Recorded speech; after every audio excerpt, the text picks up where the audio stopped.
Sanskrit e-PG पाठशालायां भवतां समेषां स्वागतम्।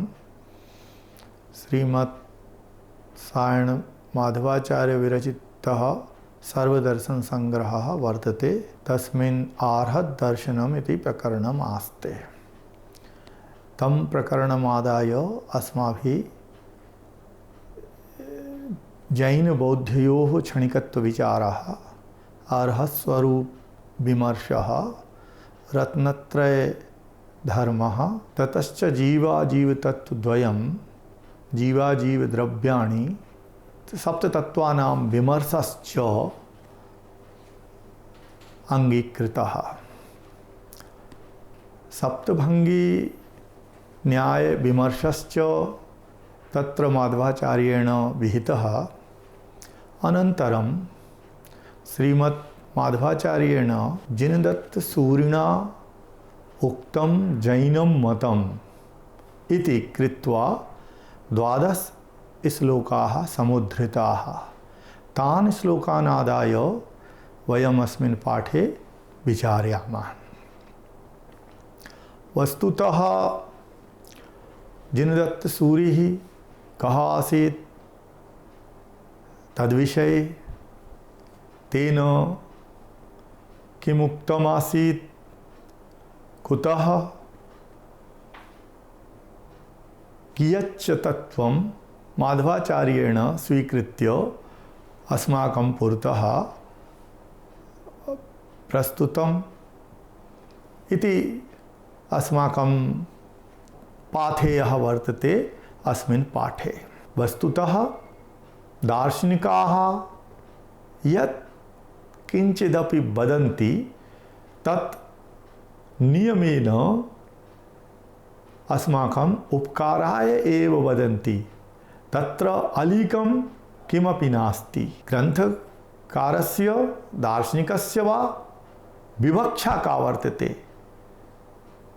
कः उपचारः तैः अंगीकृतः अस्माकम् इति कृत्वा यदि वयं विचारयामः तर्हि अवश्यमेव शास्त्राणां फलितं सत्यालोकितं भवितुमर्हति। अन्यथा तत्र सांप्रदायिकं तत्त्वम् आगमिष्यति। ततश्च रागद्वेषादयः प्रबलायन्ते, मोहायन्ते च जीवाः तदुपदेशेन। ततश्च संसरणमार्गः एव प्रचलति, न मुक्तिमार्गः। अत्र वर्तते दिगंबराणां श्वेतांबराणां च अंतरं किमपि। दिगंबराः श्वेतांबराश्च भगवतो महावीरस्य निर्वाणानन्तरं महर्षिणः भद्रबाहोः समये विभक्ताः अभूवन्। तत्र सांस्कृतिक मूल्यानि सामाजिक मूल्यानि च भिन्नानि भिन्नानि दरीदृश्यन्ते। तत्र दार्शनिक मूल्यं तु सर्वेषां कृते एकमेव वर्तते। तच्च मूल्यम् अस्माभिः अंगीकर्तव्यम्। न भुङ्क्ते केवली न च स्त्री मोक्षमेति इति दिगंबराणां पक्षः वर्तते। श्वेतांबराश्च अत्र मन्वते केवली भुक्तिर्भवति अथ च स्त्री मुक्तिं याति इति विवादः साम्प्रतं महत्त्वं नैव आधाति। कुतः साम्प्रतं तु पुरुषाः अपि मुक्तिं नैव लभन्ते, स्त्रियोऽपि मुक्तिं नैव लभन्ते। का चर्चा स्त्रीणां मुक्तिर्भवितुम् अर्हति इति। सैद्धान्तिकाः ये सन्ति तेषां विचाराः अपि प्रबलाः सन्ति। योग्यता बलीयसी भवति, योग्यता भावे किमपि भवितुं नार्हति। अतः एतत् सर्वं कृत्वा अस्मिन् पाठे अस्माभिः विचारः कृतः 12 श्लोकान् आदाय। तत्र श्रूयतां तावत् जिनदत्तसूरिः भगवतो महावीरस्य निर्वाणानन्तरं जैनधर्मपरम्परा सम्प्रदायद्वये विभक्ता जाता। श्वेताम्बर सम्प्रदायस्य लब्धप्रतिष्ठेषु सूरिषु जिनदत्तसूरिः अन्यतमः परिज्ञायते। हिंदी भाषायां विरचितस्य जैन साहित्य का बृहद इतिहास इत्यस्य एकतः पंचभागेषु जिनदत्तसूरिः आचार्यः जिनदत्तश्च इति नाम्ना बहवः समुल्लेखाः प्राप्यन्ते। तत्र प्रत्येक बुद्धचरितस्य जिनरत्नसूरि लक्ष्मीतिलकगणिभ्यां विरचितस्य प्रशस्तौ उल्लेखः प्राप्यते। चंद्रगंशीयसूरीणां परंपरा तत्र प्रदर्शिता वर्तते। तदनुसारेण गुरुशिष्य परंपरा एवं ज्ञायते। जिनचंद्रसूरितः अभयदेवसूरिः, अभयदेवसूरितः जिनवल्लभसूरि, जिनवल्लभसूरेः शिष्यः जिनदत्तसूरिः आसीत् इति तत्र उल्लेखः। जिनदत्तसूरितः जिनचंद्रसूरिः जातः, ततः जिनपतिसूरिः, ततश्च जिनेश्वरसूरिः। जिनेश्वरसूरे द्वौ शिष्यौ जिनरत्नसूरिः लक्ष्मीतिलकगणी अभवताम्। उभाभ्यां शिष्याभ्यां स्वगुरोः उल्लेखः विहितः।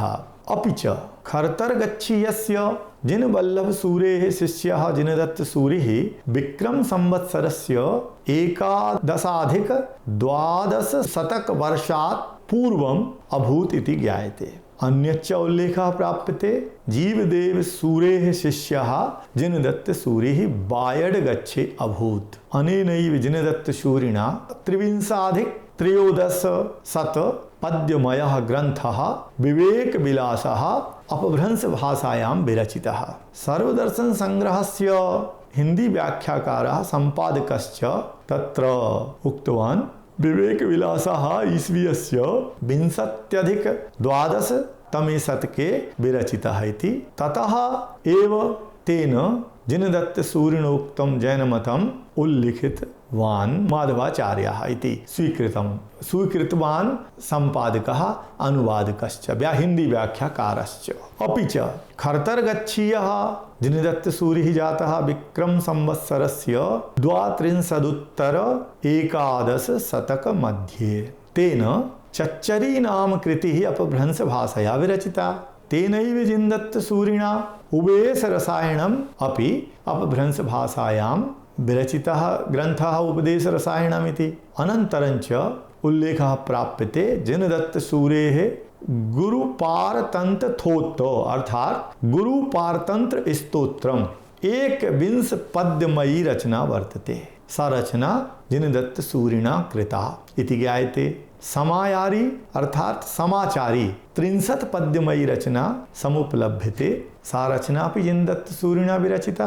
योगतरङ्गिणी नाम ग्रन्थस्य उपरि जिनदत्तसूरेः टीकापि साम्प्रतम् उपलभ्यते। गणधर सार्धशतक ग्रन्थस्य कर्तापि जिनदत्तसूरिः अस्ति इति अभ्युपगम्यते विद्वद्भिः। शकुनरहस्य नाम्नी एका रचना बायडगच्छीय जिनदत्तस्य वैदुष्यं प्रकटयति। लेखकस्य ज्योतिषशास्त्रीयं ज्ञानं पुरस्कृतवती च। अपि च जिनदत्तसूरेः शिष्येषु जिनपतिसूरिः पोषः पायच्छित्त समायारी नाम अपभ्रंश कृतेः कर्ता वर्तते। जिनदत्तसूरेः शिष्यः एकः जिनपतिसूरिः। तस्य कृतिः पोषः पायच्छित्त समायारी प्रोषद प्रायश्चित्त समाचारी इति नाम्ना सा कृति ज्ञातव्या। अनन्तरञ्च अन्यः शिष्यः जिनदत्तसूरेः वर्तते अमरचन्द्रसूरि। स च गुर्जरनरेश विशलदेवस्य राज्यसभायां सम्मान्यो महाकविः आसीत्। ईस्वीयस्य 13 शतके जातश्च। अन्यश्च शिष्यः वर्तते जिनदत्तसूरेः जिनभद्रसूरिश्च। अयञ्च जिनभद्रसूरि जिनरत्नकोशस्य रचनाकारः वर्तते एवं ज्ञायते। एवं जिनदत्तसूरेः शिष्याः प्रमुखायन्ते। किञ्च हरिभद्रसूरिः अनेक रचनानां कर्तारः प्रखरदार्शनिकाः वर्तन्ते। हरिभद्रसूरयः अपि जिनदत्तसूरेः शिष्याः एव ज्ञातव्याः। एवम् अत्र विचार्यमाणायां दशायां वक्तुं शक्यते कः जिनदत्तसूरिः यस्य वचनानि सर्वदर्शनसंग्रहकारेण प्रोक्तानि सन्ति नानुमातुम् अस्माभिः शक्यते झटिति। सर्वदर्शनसंग्रहस्य सम्पादकेन व्याख्याकारेण वा विवेकविलासस्य कर्ता विनिश्चित्य जिनदत्तसूरिः स्वीकृतः तन्न समीचीनं प्रतिभाति। यतो हि विवेकविलासो नैव संस्कृतभाषया विरचितो वर्तते। ग्रन्थकृता च सर्वदर्शनसंग्रहे संस्कृतभाषया निबद्धाः श्लोकाः समुल्लेखिताः जिनदत्तसूरिविरचिताः सन्ति इति कृत्वा इति सर्वं परिज्ञाय शङ्का जायते यदि जिनदत्तसूरिणा उक्ताः इमे श्लोकाः तर्हि ते संस्कृते अनुवादिताः कथं न मूलरूपेण उद्धृताः इति विचारः विधीयताम्। साम्प्रतं जिनदेवः जिनगुरुश्च विषये उल्लेखः पुनरपि माधवाचार्येण विहितः। तदनुसारेण वक्तुं शक्यते अस्माभिः ज्ञानदर्शनावरणसञ्चयात् केवलज्ञानेन च परिणतत्वात् केवलज्ञानिनः सर्वज्ञाः सर्वथा मोहक्षयाच्च परं वीतरागिणः भवन्ति ते सिद्धपरमेष्ठिनः अर्हतपरमेष्ठिनश्च जैनपरम्परायां जिनदेवपदेन अभिज्ञायन्ते। इमे च नमो अरिहन्ताणं नमो सिद्धाणं चेति समुच्चारेण स्तोत्रादिगानेन गुणानुवादस्वरूपेण च पूजनकर्मणा समाद्रियन्ते भृशं मुक्त्यविलासिभिः सद्भक्तैः। जिनदत्तसूरिणोक्तं प्रकटीकृत्य सर्वदर्शनसंग्रहकारो वदति श्रूतां बलभोगोपभोगानाम् उभयोर्दानलाभयोः अन्तरायस्तथा निद्राभिरज्ञानं जुगुप्सितं हिंसारत्यरतिरागद्वेषाविरति स्मरः शोको मिथ्यात्वमेतेष्टादश दोषाः न यस्य सः जिनो देवो गुरुः सम्यक्त्वज्ञानोपदेशकः ज्ञानदर्शनचारित्राण्यपवर्गस्य वर्तनी। अत्र ये अष्टादश दोषाः प्रोक्ताः सन्ति ये च दोषाः जिनदेवस्य नैव भवन्ति ते सन्ति वीर्यान्तरायः भोगान्तरायः उपभोगान्तरायः दानान्तरायः लाभान्तरायः। अत्र अन्तरायः विघ्नं वीर्ये शक्तौ अन्तरायः दोषाय कल्पते भोगे अन्तरायः विघ्नं दोषाय कल्पते उपभोगे विघ्नं दोषाय कल्पते दाने विघ्नं दोषाय कल्पते लाभे विघ्नं दोषाय कल्पते निद्रा भीः भयं वा अज्ञानं जुगुप्सितं घृणा वा हिंसा रतिः अरतिः रागः द्वेषः अविरतिः स्मरः शोकः मिथ्यात्वञ्च इति अष्टादश दोषाः अत्र प्रणीताः जाताः ये जिनदेवस्य नैव भवन्ति। पुनश्च अत्र कुतः नैव भवन्ति इमे दोषाः जिनदेवस्य तद्विषये विचार्यामः। एतेषां खलु दोषाणाम् अभावहेतुः आस्ते ज्ञानावरण मोहिनीयान्तराय कर्मणां प्रतिबन्ध प्रत्ययानां सर्वथा क्षयः। अत्र प्रोक्तम् आस्ते ज्ञानावरण कर्म क्षयात् अज्ञानं तज्जन्य दोषाः भवितुं नैव अर्हन्ति। जिनदेवस्य दर्शनावरण कर्मणः क्षयात् निद्रा दोषो नैव जायते।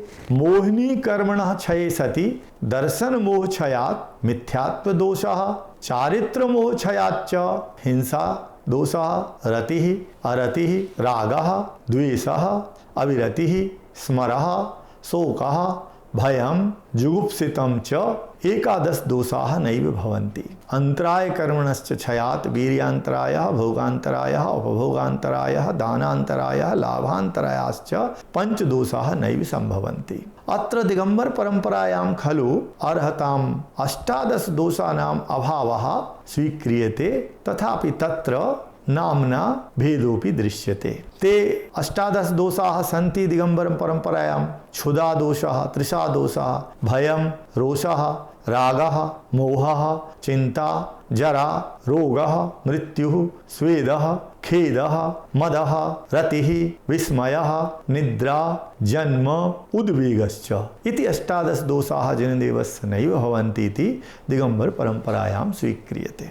एवं खलु जिन देवस्य अष्टादश दोषाणाम अभावं प्रतिपाद्य ग्रंथकारः सूचयति यदास्ते कश्चनापि दोषो यस्य स जिन देवो भवितुं नार्हति इति वचनस्य फलितार्थः अंगीकार्यः एवमेव भावार्थः वर्तते। अनन्तरं च जिन गुरुः कः भवति ग्रंथकारेण निर्दिष्टः अत्र सम्यक् तु ज्ञानोपदेशकः तस्य कृते खलु मोक्षस्य मार्गोऽपि प्ररूपितो वर्तते। जिन गुरोः कृते जैन साधुः ज्ञान ध्यान तपोरक्तः वर्तते, तपोरक्तत्वात् एव स प्रशस्यते। ज्ञान दर्शन चारित्रात्मकः एव मोक्ष मार्गः अवगन्तव्यः। तत्र मार्गे जिन गुरवः वर्तन्ते एव, जिन गुरवः साधनां कुर्वन्ति एव, मार्गानुसारिणः एव जिन गुरवः भवन्ति ते च आचार्योपाध्याय साधु परमेष्ठिषु परिगण्यन्ते। जिन गुरवः कश्चनापि जैन गुरुः स्यात् स तपस्कर्मणि सततं वर्तते, महाव्रतानां च पालनं कुरुते, तस्य जीवनम् अध्यात्म साधनया सह अवश्यमेव श्रावकानां कृते कल्याणाय प्रेरणास्पदं भवत्येव। सर्वदर्शन संग्रहकारेण तत्र जैन तत्वज्ञान दिशा वस्तु नित्यानित्यात्मकं भवति इति निर्दिष्टं तेन ग्रंथकारेण। स्यादवादस्य तस्य वस्तुनः प्ररूपण प्रमाण परिधौ विदधाति। स्यादवादोक्त वचनस्य सत्यत्वम् अस्माभिः साधयितुं शक्यते प्रमाणेनैव। प्रमाणं तावत् जैन मते द्विविधं प्रोक्तम् आस्ते, प्रत्यक्षं परोक्षं च। अत्र स्वपराध्यवसायी ज्ञानं सम्यक् ज्ञानं वा प्रमाणमुच्यते। जैन परंपरायां ज्ञानस्यैव प्रमाणत्वं स्वीकृतं वर्तते, यतो हि हितस्य प्राप्तौ अहितस्य च परिहाराय ज्ञानं हि समर्थम् आस्ते, ततो ज्ञानमेव प्रमाणं स्यात् इति जैन तत्वज्ञानिनां मतमास्ते। विशदं ज्ञानं खलु प्रत्यक्षं प्रमाणं भवति, तच्च प्रत्यक्षं प्रमाणं द्विविधं ज्ञेयं पारमार्थिक साम्व्यवहारिक प्रत्यक्ष भेदात्। तत्र इंद्रियानिंद्रिय निमित्तं भवति यत् विशदात्मकं ज्ञानं तदुच्यते साम्व्यवहारिकं प्रत्यक्षं, तथा च अतीन्द्रियतया एव विशदात्मकं ज्ञानं पारमार्थिकं प्रत्यक्षं भवति। तच्च एकदेश प्रत्यक्षं सकल देश प्रत्यक्षम् इति भेदात् द्विविधं ज्ञायताम्। तत्र एकदेश प्रत्यक्षं अवधि ज्ञानं मनय पर्याय ज्ञानं च स्तः, सकल प्रत्यक्षं च केवल ज्ञानम् इति। अपि च परोक्ष प्रमाणं प्रत्यक्षेतर ज्ञानं परोक्षम् उच्यते। अविशदं ज्ञानं तत्र परोक्ष प्रमाणं विशदं तु भवत्येव, तथापि तत्र परसापेक्षता भवति, ततश्च विशदता हीयते। तत्र पूर्णतया यादृशी विशदता प्रत्यक्ष ज्ञाने भवति, तादृशी विशदता परोक्ष ज्ञाने नैव भवितुम् अर्हति। तच्च परोक्ष प्रमाणं पंचविधं स्वीकृतं वर्तते जैन शास्त्रेषु। स्मृतिः प्रत्यभिज्ञानं तर्कः अनुमानम् आगमश्च। स्मृतिः जैन परंपरायां प्रमाण रूपेण स्वीक्रियते। न केवलं जैन परंपरायां स्मृति ग्रंथाः अपि वैदिक परंपरायां प्रमाणतया स्वीकुर्वन्ति विद्वांसः। स्मृतिः प्रकारान्तरेण तत्रापि प्रमाणभूता वर्तते। परोक्ष प्रमाणभूता स्मृतिः। प्रत्यभिज्ञानमपि परोक्ष प्रमाणभूतं, तर्कः अपि परोक्ष प्रमाणभूतः, अनुमानं च परोक्ष प्रमाणमेव। आगमश्च वाक्यानां संकलनम् उपदेशस्य संकलनं यत्र जायते स आगमः। आप्तवाक्यादि निबन्धनम् अर्थज्ञानम् आगमः इति प्रामाण्य परिधौ स्वीकर्तव्यः आगमः।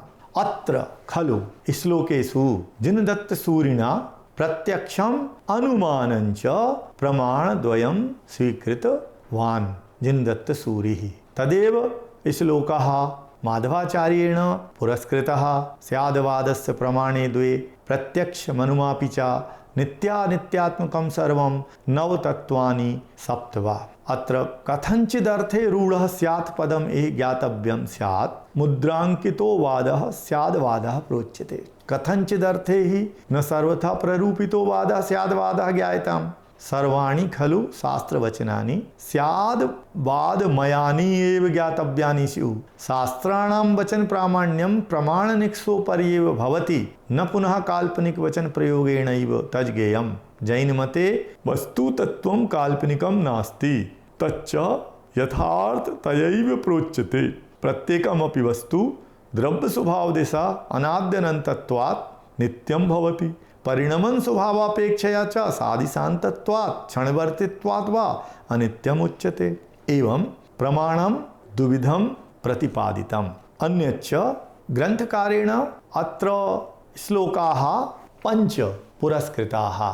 तेषु श्लोकेषु तत्त्वानि प्ररूपितानि सन्ति। ते श्लोकाः सन्ति जीवा जीवौ पुण्य पापे चास्रवः संवरोऽपि च बन्धो निर्जरणं मुक्तिरेषां व्याख्याधुनोच्यते। चेतना लक्षणो जीवः स्यादजीवः तदन्यकः सत्कर्म पुद्गलाः पुण्यं पापं तस्य विपर्ययः। आश्रवः स्रोतसो द्वारं संवृणोतीति संवरः। प्रवेशः कर्मणां बन्धो निर्जरस्तद्वियोजनम्। अष्टकर्मक्षयान्मोक्षो अथान्तर्भावश्च कैश्चन। पुण्यस्य संवरे पापस्याश्रवे क्रियते पुनः। लब्धानन्तचतुष्कस्य लोकागूढस्य चात्मनः क्षीणाष्टकर्मणो मुक्तिर्न्याव्यावृत्तिर्जिनोदिता। जैनमते मुक्तिर्यस्य जीवस्य भवति स पुनः नैव संसारे आगमिष्यति, पुनरागमनं नैव भवति। मुक्तजीवस्य पुनः संसारे पतनं नैव भवति इति निर्व्यावृत्तिर्मुक्तिः इति तात्पर्यं ज्ञातव्यम्। नवानि तत्त्वानि प्ररूपितानि उपरि श्लोकेषु जीवतत्त्वम् अजीवतत्त्वं पुण्यतत्त्वं पापतत्त्वम् आश्रवतत्त्वं संवरतत्त्वं बन्धतत्त्वं निर्जरणतत्त्वं मोक्षतत्त्वञ्च। एतेषां खलु समेषां तत्त्वानां व्याख्या दिङ्मात्रमेव प्रस्तूयते शास्त्रकारैः। तदनुसारेण वै चेतना लक्षणो जीवो भवति। जीव एव जीवः भवति न जीवः इति यज्जानाति स एव जीवः स्वस्मै जीवतत्त्वं ज्ञातव्यम् इति चेतना लक्षणस्य भावार्थः ज्ञायते।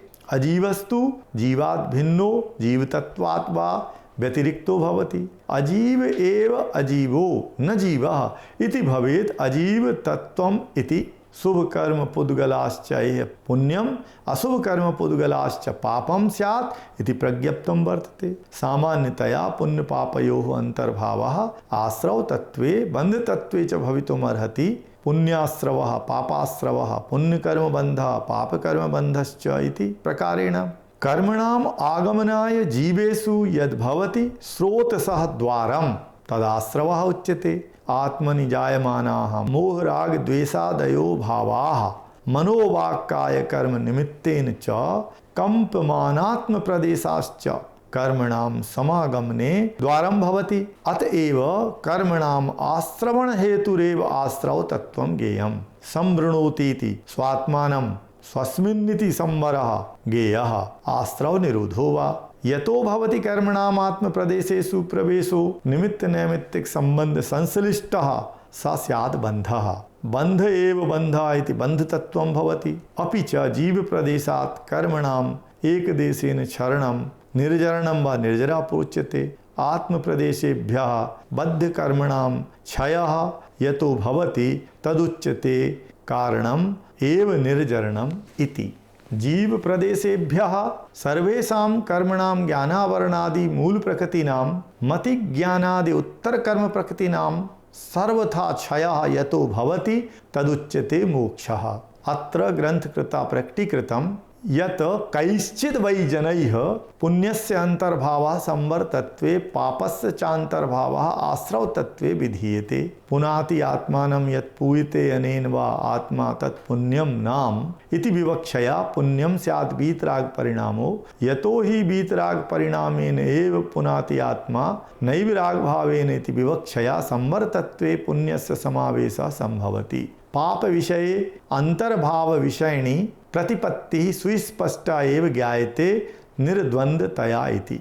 अनंत दर्शनम अनंत ज्ञानम अनंत सुखम अनंत वीर्यञ्च येन स्वस्मिन् प्रस्फुटितानि स प्रोच्यते। लब्धानंत चतुष्टयकः तस्यैव मुक्तिर्भवति। अयम जनो लोके अवस्थितत्वात् अपि निर्लिप्तो भवति लोकेभ्यः सर्वेभ्यः पदार्थेभ्यः इति लोकागूढ़ः सगेयः अयम केवली सर्वज्ञो वा अर्हन् परमेष्ठि यदा सर्वेभ्यो अष्टकर्मभ्यो घात्यघाति सर्वकर्म प्रकृतिभ्यो वा विमुच्यते तदा तस्य मुक्ति अपुनरागमन लक्षणा भवतीति गेयम जिनोदितं सर्वम् इति। साधोः परिचायकत्वम् अपि किंचित जिनदत्त सूर्यनोक्तम् इति कृत्वा माधवाचार्येण प्रस्तुतम्। तदुच्यते श्रूयतां सर्वदर्शन संग्रहकारो वै यथा भवन्ति जैन साधवः तथैव तान् विज्ञापयितुम् ईहते तदर्थं तेन श्लोकद्वयम् उद्धृतम् आस्ते यतः श्वेतांबराणां दिगंबराणां च संप्रदाये साधोः तद्वृत्तेश्च परिचयः लभ्यते। तौ श्लोकौ द्वौ इमौ स्तः सरजो हरणा भैक्षभुजो लुञ्चित मूर्धजाः श्वेतांबराः क्षमाशीला निस्संगा जैन साधवः लुञ्चिताः पिक्षिका हस्ता पाणिपात्रादिगंबराः ऊर्ध्वाशिनो गृहे धातुर्द्वितीयास्युः जिनर्षयः। अत्र रजसो हरणाय उपकरण विशेषस्तु रजो हरणम् उच्यते तेन सह वर्तन्ते ये ते सरजो हरणा भवन्ति इति ज्ञातव्यम्।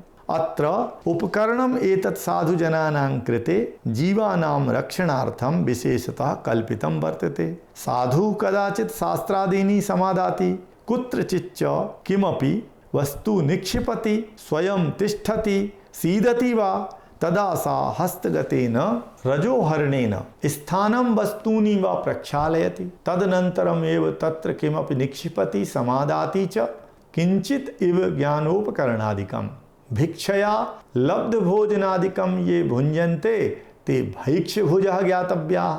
अतो ज्ञायते जैन साधवः स्वोदरपूर्तये न स्वयं किमपि भोजनादिकं पाचयन्ति न वा पक्तुम् उपदिशन्ति न वा तदर्थम् आजीविकया व्यवहरन्ति वृत्ति परिसंख्यानादि नियमानुसरणं विधाय भिक्षाचरणं स्वीकृत्य भोजनादिकम् अवाप्नुवन्ति। मूर्धनि मस्तके वा जायन्ते प्ररोहन्ते ये केशाः ते मूर्धजाः गेयाः। जैन साधवस्तु शरीरं प्रति निर्ममत्वं सम्पुष्य तपो वैराग्यञ्च समेधयितुं मूर्धजानां केशानाम् उत्पाटनं लुञ्चनं व कुर्वन्ति तत्र संजात वेदनया नैव तुदन्ति परिसह जयाश्च भवन्ति साधवो जैन परंपरायां लुञ्चित मूर्धजाः इति ज्ञातव्यम्। क्षमतया क्षमा व्यवहारो जीवने संभवति क्षमा पृथिवीव ये सहनशीलाः सन्तः परान् क्षमयन्ति दया व्यवहारेण तान् रक्षन्ति ते साधवा सन्ति क्षमाशीलाः। संगो हि परिग्रह क्षेत्रवास्तु हिरण्य स्वर्ण धन धान्य दासी दास भाण्ड कुप्यादि संगकः मिथ्यात्व क्रोध मान माया लोभ हास्य रत्य रति शोक भय जुगुप्सा स्त्री पुंस वेद व्यवहार मूलकश्च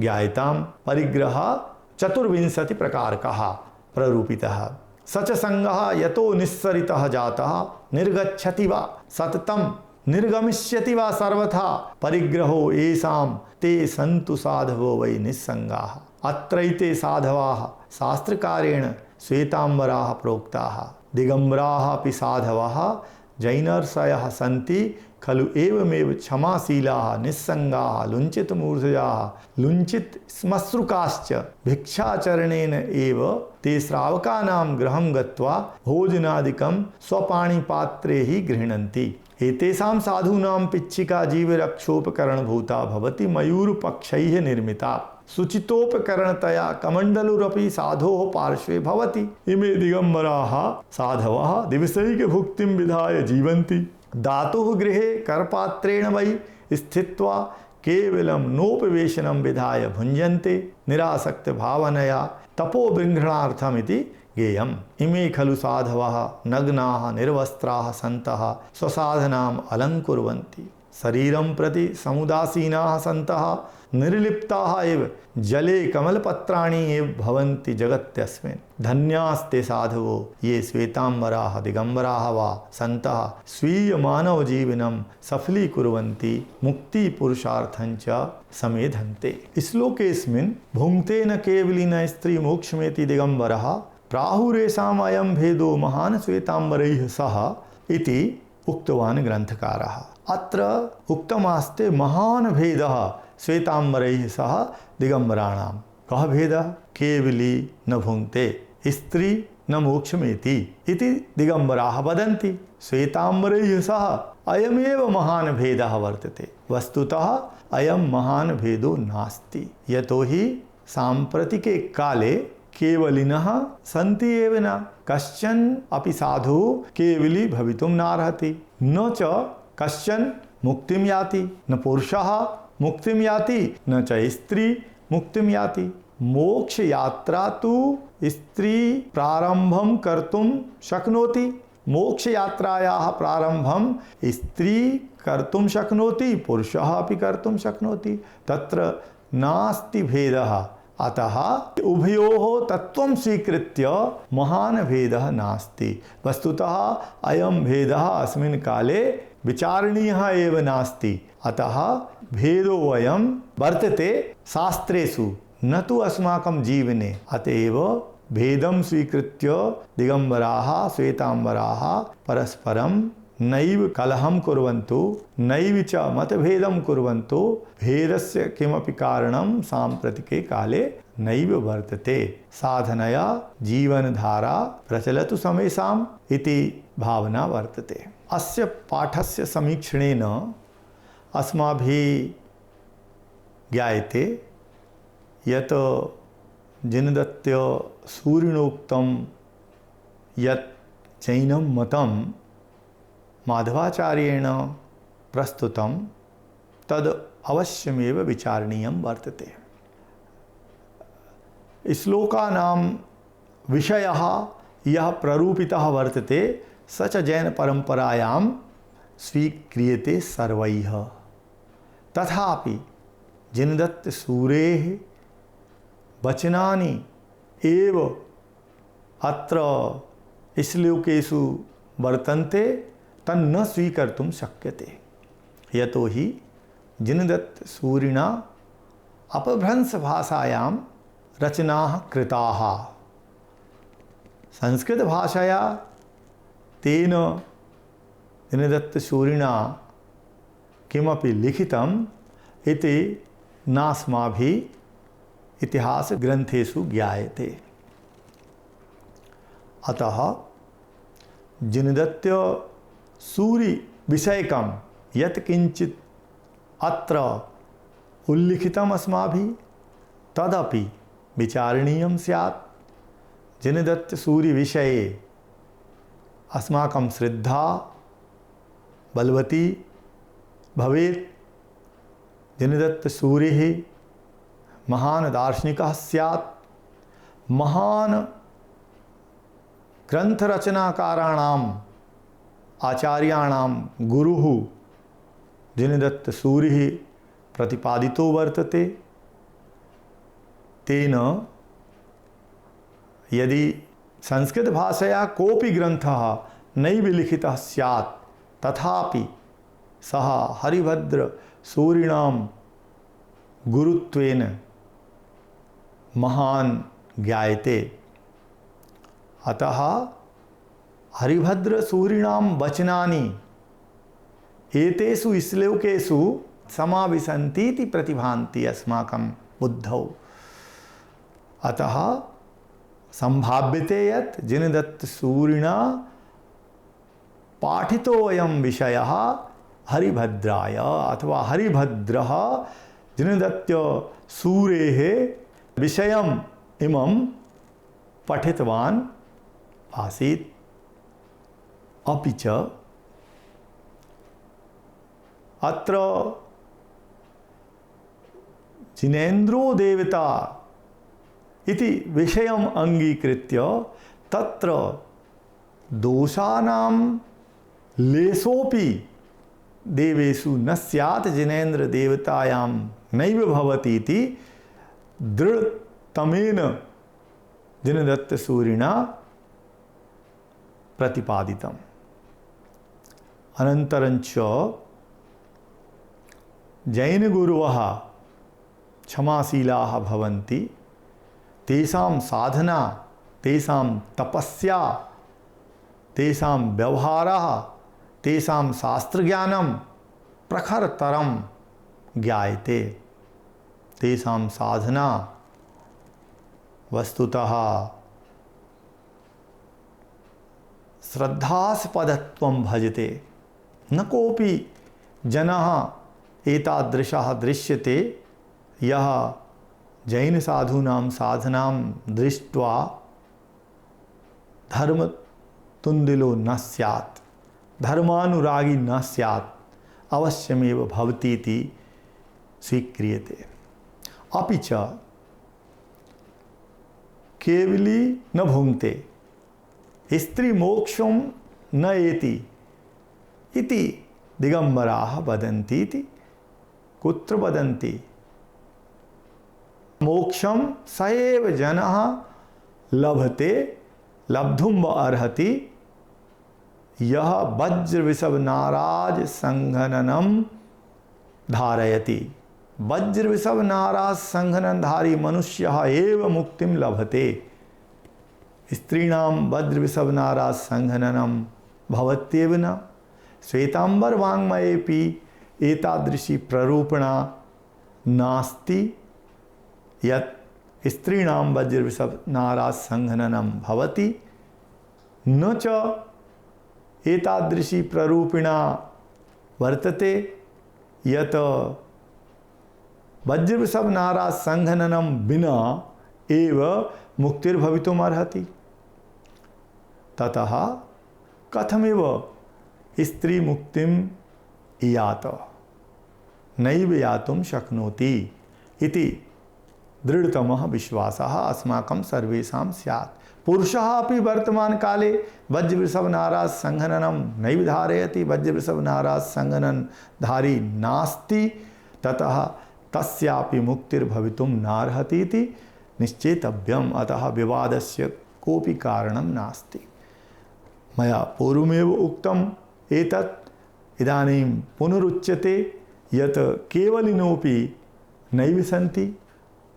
केवलिनः कबलाहारं कुर्वन्ति, भोजनं कुर्वन्ति, यथा वयं भोजयामः तथैव ते भोजयन्ति इति नैव सम्भवति। यतोहि क्षुत्रसादयः परिसहाः केवलिनः प्रोक्ताः, तथापि केवलिनः परिसः जयाः भवन्ति।